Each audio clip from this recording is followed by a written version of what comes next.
of stock market records, low interest rates. How optimistic are you about opportunities in your world, in tech VC?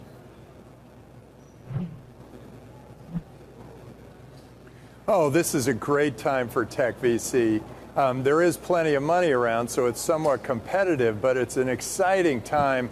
I mean, with Bitcoin and all the ICOs that are happening, it's transforming finance, and that is a major change in the world, and it's one of these tsunamis of opportunity for entrepreneurs and venture capital.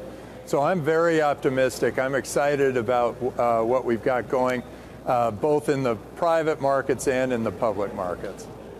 Well, you unleashed the dogs. Bitcoin's trading a little bit softer this morning, $5,629. My question is, we've got the Bank of Canada, David McKay, talking about concern about Bitcoin, and Jamie Dimon saying it's a fraud. Which one is it? Concern, or is it a fraud?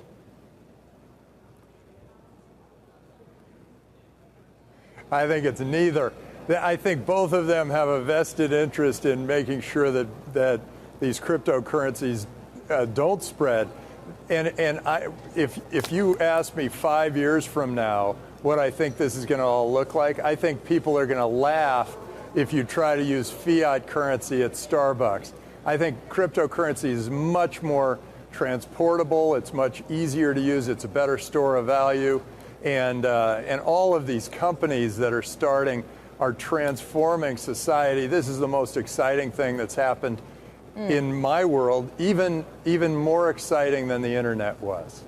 Okay, so we'll be careful of using cash in Starbucks in future, Tim. But to pick up on something that Jamie Dimon said, it's about competition, isn't it? Will governments want the competition, or will governments stop this in its tracks? Will they crush cryptocurrencies one day, to use the phrase that Jamie Dimon used?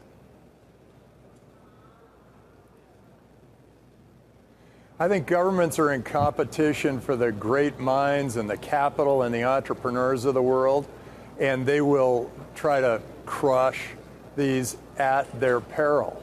I think the best governments are going to open it up. I mean, Japan said Bitcoin is a currency we accept here in Japan.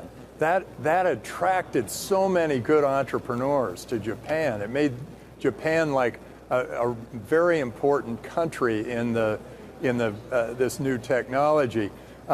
Korea recently said that they were banning ICOs. I think that is telling people, hey, there's all this really interesting technology and all these new things that are going to happen, new sociological transformations that are going to happen, and somehow Korea doesn't get to participate in those. I mean, this is South Korea. This is the free part of Korea. And I'm just wondering what they're thinking. This isn't the guy up there that's command and control and doing all the crazy stuff. Well, Tim,